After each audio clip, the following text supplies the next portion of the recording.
Class 11th का physics जो chapter 9 का है, जिस चैप्टर का नाम होगा ठोसों के यांत्रिक गुण, यानी ठोसों के यांत्रिक गुण का अति लघुत्तरीय प्रश्न को हम लोग इस वीडियो में कवर करेंगे।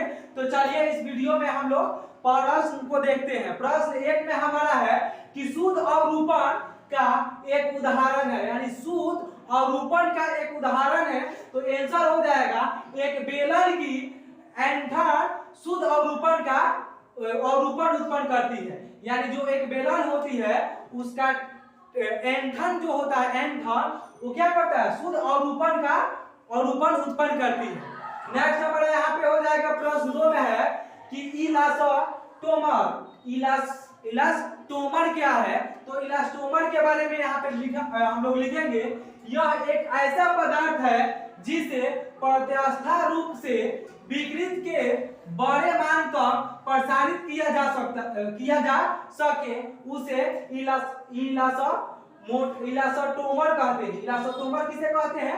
तो यह एक पदार्थ है जिसे प्रत्यास्थ रूप से विकृत के बड़े मान तक प्रसारित यानी बढ़ाया जा सकता है, उसे हम लोग इलास्टोमर कहते हैं। नेक्स्ट हमारा प्रश्न 3 में है कि भंजन प्रतिबल क्या है। भंजन प्रतिबल क्या है? तो देखिए यह उस अधिकतम भार के अनुपात से परिभाषित की जाती है जिसे तार के मूल अनुप्रस्थ काट पर लगाया जाता है। यानी भंजन प्रतिबल होती है, जो कोई तार होता है और उसकी जहां कट होती है काट, वहां पे लगाया जाता है, उसी को भंजन प्रतिबल कहते हैं। नेक्स्ट हमारा प्रश्न है 4 में कि एक तार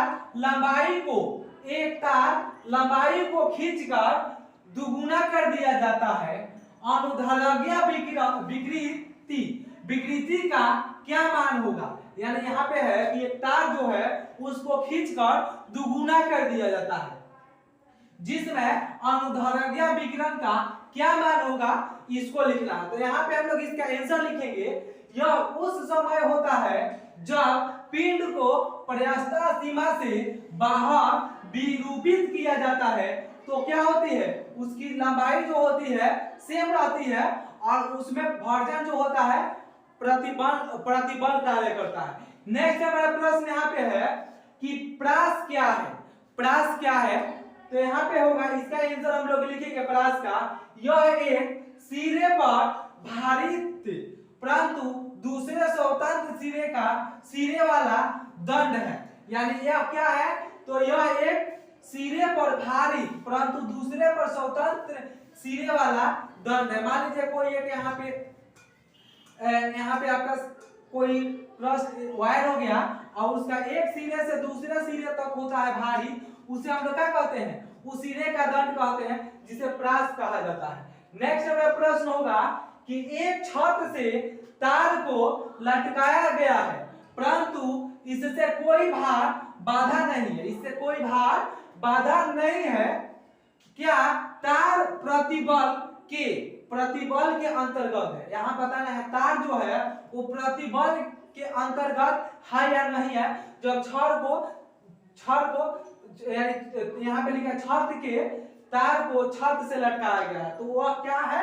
तो प्रतिबल है या नहीं है। तो आंसर होगा कि हाँ, तार का अपना भार ही विरूपण बल है। यानी तार जो होती है उसका अपना कुछ ना कुछ भार होती है और जो लटकाया जाता है तो तार अपने भार से लटकी रहती है, उसी को हम लोग विरूपण कहते हैं, यानी विरूपण प्रतिबल भी कहते हैं।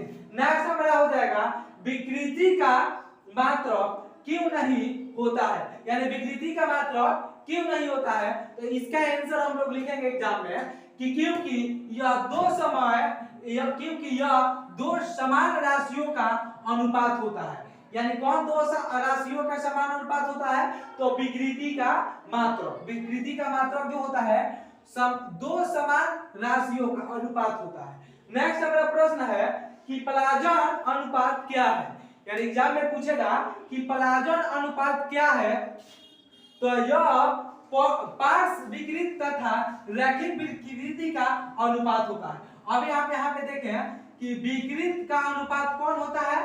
तो विकृत का मात्रक जो होता है वो विकृत का अनुपात होता है, लेकिन यहाँ पे लिखा है पलायन अनुपात क्या है, तो यहाँ पे पार्श्व विकृति तथा रैखिक विकृति का अनुपात को पलायन अनुपात कहते हैं। तो चलिए हम लोग नेक्स्ट क्वेश्चन को देखते हैं।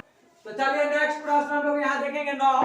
यहाँ पे लिखा है लंबे समय के उपयोग के पश्चात कमानीदार तुला अशुद्ध माप क्यों दर्शाते हैं। जो कमानीदार तुला होता है यानी तुलना करने वाला मापने वाला अशुद्ध क्यों दिखाता है, तो यहाँ पे होगा पर्यावस्था थकान के कारण। नेक्स्ट हमारा प्रश्न यहाँ पे है 10 में कि 3 भौतिक गुणों के नाम बताइए जिनके मान भिन्न दिशाओं में भिन्न होते हैं।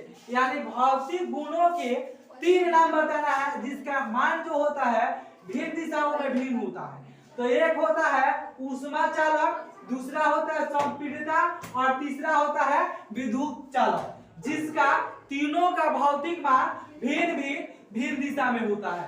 नेक्स्ट हमारा प्रश्न है 11 में कि बढ़ते हुए प्रस्थता मापांक के रूप में तांबा, स्टील, कांच और रबर को क्रमवार लिखिए। यानी यहाँ पे आपको बताना है बढ़ते क्रम में प्रश्न में दिया था, तो इसको तांबा है, स्टील है, कांच है, रबर है, इसको बढ़ते क्रम में मापांक के बढ़ते क्रम के रूप में लिखना है। तो रबर आपका हो जाएगा जिसका प्रस्थता मापांक क्या होता है सबसे कम होता है, उससे थोड़ा बेसी कांच का होता है, तांबा का उससे बेसी, और स्टील का जो होता है सबसे बेसी होता है। कौन चीज, तो प्रस्थता मापांक सबसे अधिक होता है। नेक्स्ट प्रश्न हमारा 12 में है कि ताप बढ़ने के साथ यौन मापांक कैसे परिवर्तित होता है। यानी ताप बढ़ने के साथ यौन मापांक कैसे परिवर्तित होता है, तो इसका आंसर हम लोग लिखेंगे कि ताप बढ़ने के साथ पदार्थ का यौन मापांक घटता है। नेक्स्ट हमारा प्रश्न यहाँ पे है 11 में कि रेत की ना तो कोई विशिष्ट आकृति है और ना आयतन, ना ही फिर भी ये ठोस है, ना ही इसका कोई आयतन होता है, फिर भी क्या है यह ठोस है रेत का। तो इसका आंसर होगा कि रेत टूटी चट्टान है। जो चट्टान होती है उसके टूटे हुए अंग होते हैं छोटे छोटे, उसी को हम लोग क्या कहते हैं, रेत कहते हैं। इसमें ठोस के सभी गुण विद्यमान है और यहाँ तक कि इसके कोनों का आयतन अक्रिस्टलीय ठोस की भांति अनिश्चित होती है, इसलिए इसमें क्या होती है आकृति और आयतन न भी होते हुए इसे हम लोग ठोस कहते हैं रेत को। ठीक है, रेत को यानी बालू कहा जाता है हम लोग के भाषा में। नेक्स्ट हमारा प्रश्न 14 में है कि एक ऐसे पदार्थ का नाम बताइए जो प्रस्थता के बाद के प्रभाव के लिए प्रसिद्ध है। यानी प्रस्थता के बाद के प्रभाव के लिए प्रसिद्ध है, तो वो हमारा कांच है। जो प्रस्थता प्रभाव के बाद भी क्या रहता है प्रसिद्ध रहता है, तो वो कांच है। नेक्स्ट हमारा प्रश्न है अंतिम कि कुछ ठोसों की ऊंचिया ऊष्मा तथा विद्युतीय चालकता क्यों होती है, तो इसका आंसर होगा क्योंकि ऐसे ठोसों के अत्यधिक स्वतंत्र इलेक्ट्रॉन प्राप्त है। जैसे धातु जो होता है इसके इलेक्ट्रॉन क्या होते हैं स्वतंत्र होते हैं, इसलिए क्या होता है ऊष्मा ऊंचिया तथा विद्युतीय चालक होती है। नेक्स्ट प्रश्न में हम लोग देखेंगे नेक्स्ट क्वेश्चन आंसर। तब तक के लिए धन्यवाद।